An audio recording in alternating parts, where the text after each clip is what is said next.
competition. The order of speakers will be Joe Myers, Rajiv Thapa, Vinay Vijayan, and Chuck Brunette.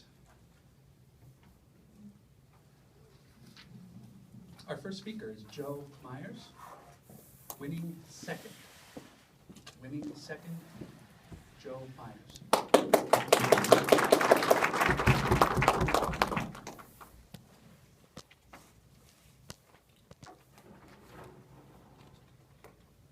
My wife was lying on the operating table. The stale air and the white doll lights covered me. The murmur of medical jargon from behind the curtain was being drowned out from the beat of my heart. I held her hand as we clutched together. Only a couple of days ago, she fell. 9 months pregnant, she fell. There was damage. We didn't know how bad it was. Seconds felt like hours, and then all of a sudden, I heard something. He's out, but he isn't breathing. Mr. Toastmaster, fellow Toastmasters, and anybody who's ever had to live their life second by second.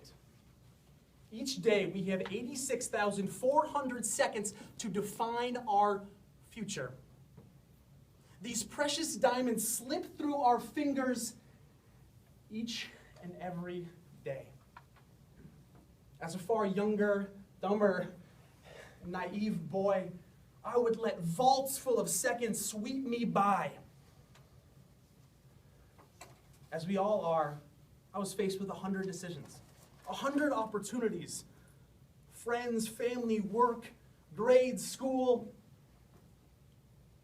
My anxiety overwhelmed me. So instead of moving forward along the path of life, I stopped. I stopped dreaming. Has anybody else been there? The journey is too long. The road is too narrow. So we stop. We stop dreaming. One day, I was strolling through the hallways of my red brick high school, not a care in the world, avoiding work, avoiding life, avoiding everything. Down the hallway, I heard a whistle. Standing at the other end of the hallway was a tall, burly man. White polo, silver whistle in his mouth, blue shorts. My speech coach. His thick New York accent beckoned me over. Joe, do you want to know the difference between winners and losers? My head went up and down like a bobble doll. Joe, winners focus on the next second. Losers regret the last. You ever been smacked in the face by a ton of bricks? I still don't know why to this day that man picked me out of the hall to change my life. His words lit my dreams on fire. I started focusing on living each and every second ahead of me like it was my last. As it might have been. I was standing underneath the waterfall of life, letting it pour down on me. The one thing I always ran away from was work. Not today. But unfortunately, the world wasn't ready for me. Work wasn't ready for me. Massive unemployment, hiring freezes, layoffs left and right. I felt like I was being set up for failure. Has anybody else been there? Winners focus on the next second. Losers regret the last. So I worked and I walked door to door looking for a job, looking for an opportunity, looking for a pathway to work. Each glass office door represented that opportunity. Knock, knock. Each slammed door in my face gave me a whiff of reality. I walked, blistering sun, my feet bleeding from my shoes. Every day I woke up early, I stayed out late, I didn't take lunch. After all that time, a job, didn't happen.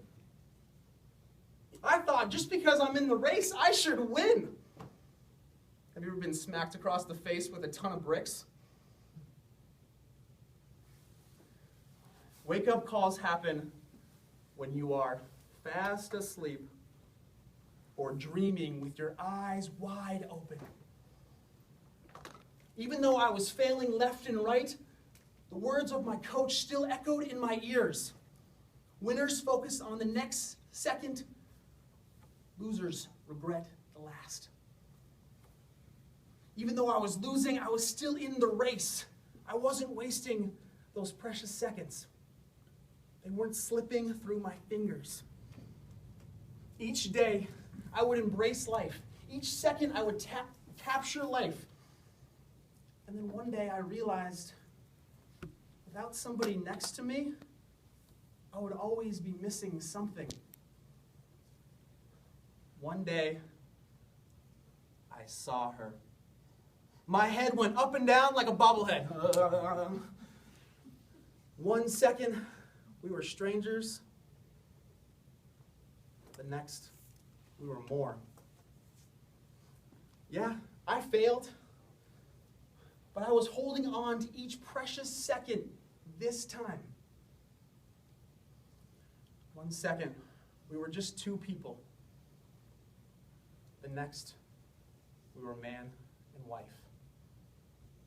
Back in the hospital room, the stale air and the dull lights filled the room.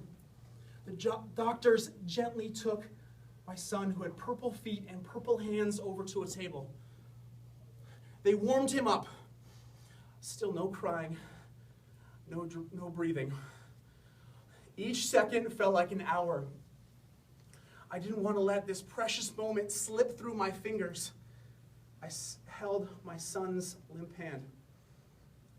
They got out the respirator.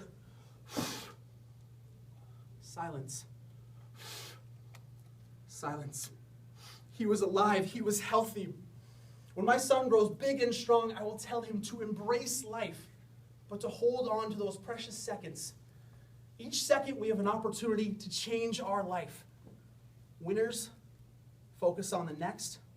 Losers regret the last.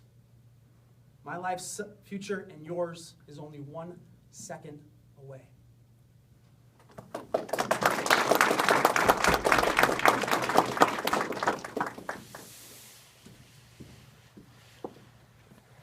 Ladies and gentlemen.